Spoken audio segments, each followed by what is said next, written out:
Confused and in fear, workers would find that they'd lost someone to the warm night before.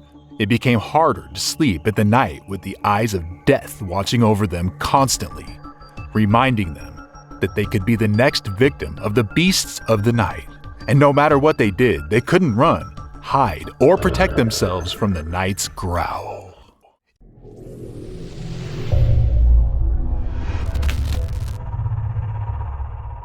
It was March 1898 in the region of Africa, Tsavo. Fear had spread far and wide among the native African workers and Indian colonies, who had come together to build a railway that would connect the Indian Ocean at Kilindini to Uganda, helping improve the living qualities in Uganda, and would serve as a means for the British Empire to strengthen their grip of geopolitical power into and over Africa. Though the workers had set out to accomplish this goal, despite all odds, the past few incidents had dampened the hopes for such dreams. Occasionally at night, they could hear a rustle in the bushes, and soon, low growls of an animal, like a predator stalking its prey. Then they would hear sounds of a struggle, which would be followed by harrowing silence. Not many were bold enough to leave their tents to face the beast of the night, and those who did mostly never returned to their tents. The next day would reveal a horrible turn of events, as workers, brothers, and friends would have gone missing from their sleep, and there wasn't much any of the laborers could do about it.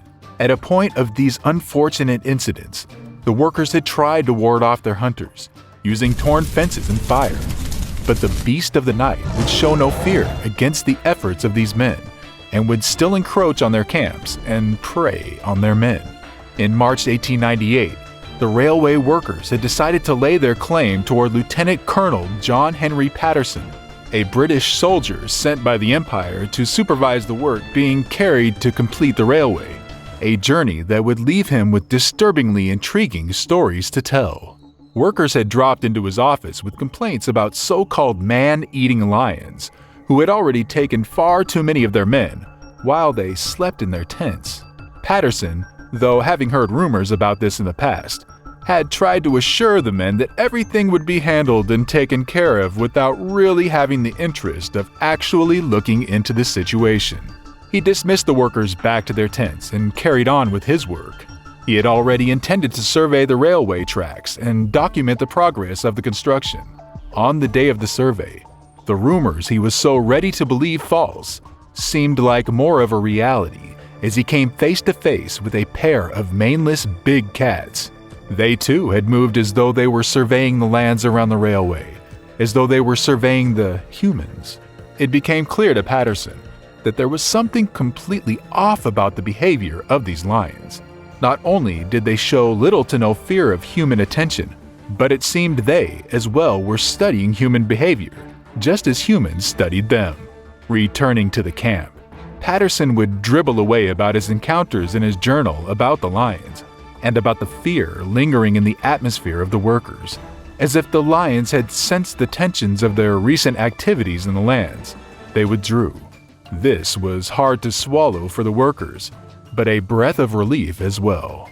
Work on the railway continued to normal, and Patterson once again slipped into his belief of the lion attacks being exaggerated, and went on with worrying about his commission duty. The peace was appreciated, but short-lived, as after the calm came the storm.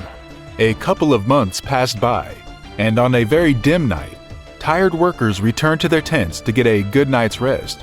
Sleep came upon them quickly as their bodies ached for relaxation, but fate would have other cards to play. Soon rustling in the bushes awoke one of the workers, but having the lion's attack put off for so long, he had thought nothing of it. He attempted to go back to sleep, but like blades to the ear, he heard a screech and a cry for help from one of his fellow workers. The horrors and nightmares of the previous lion attacks slipped through his mind like a plague, clouding his wisdom and sending him on his feet and straight out of his tent to save the man. A brave but unfortunate man. The attacks of months ago had only been carried out by one lion each of the two and shared by both. But now, both beasts had come hunting for prey. The men came faced with the beast that growled aggressively at him. He instinctively tried to pick on a stick close by, but the beast wasted no time, It pounced on the man and dug its teeth into the nape of its prey, a killer tactic used in its prime to take down much larger prey. Claws dipped into the flesh of the man, blood gushing from everywhere the lion's teeth and claws had been, and the low growls of the lions being the only sound he could hear. The man knew his fate was near. Other campers nearby who had summoned the courage to leave their tents came rushing toward the scene. All that was left were the silhouettes of both lions escaping the crime scene, dragging along the bodies of their night's hunt. It was too late to do anything, and too dangerous to follow the lions farther into their territory. Many of the workers would believe that it was once in a blue moon event, but the next set of nights that would follow would be the most brutal and scariest of experiences for these workers. It would send them running. Fire, torn fences, shouts, and noises were used to expel the beast of the night from the workers' tent, but all efforts were to no avail.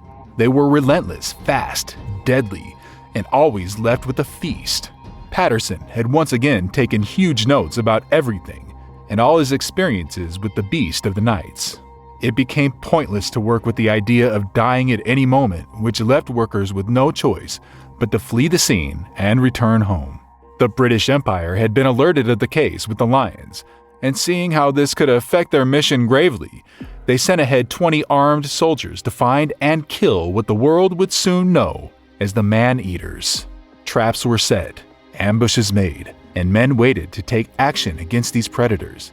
Eventually, on the 9th of December, Patterson had come into contact with the beast and shot one in the hind leg. Still, it escaped. But every mortal is destined to meet an end. On a fateful night, the shot lion returned, but Patterson was well prepared for the encounter, landing another shot at the beast before it fled the scene. By morning the next day, the corpse of the beast was found. It measured 2.95 meters from nose to tail.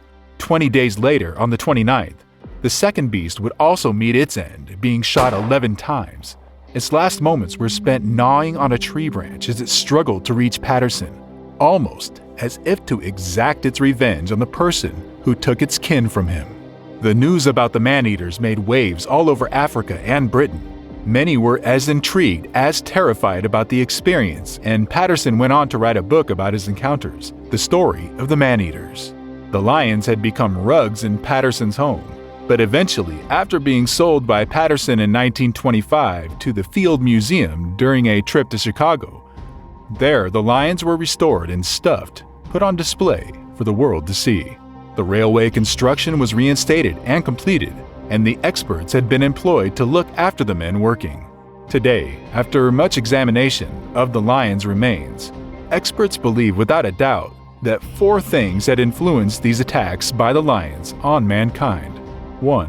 In 1898, there was a cattle plague outbreak which dampened the food source for the lions, leaving them with few options on what to eat. 2. While the animals were scarce, sick slaves or those left to die in the woods had become an easy source of food for the beast, making the lions develop an appetite for humans. 3. The Hindus who had worked the railways had cremations of their dead, which may have influenced these lions' search for food. 4. Both lions killed had been studied to have serious dental issues, making hunting a lot harder for them with bigger prey. Humans became a safer source of food.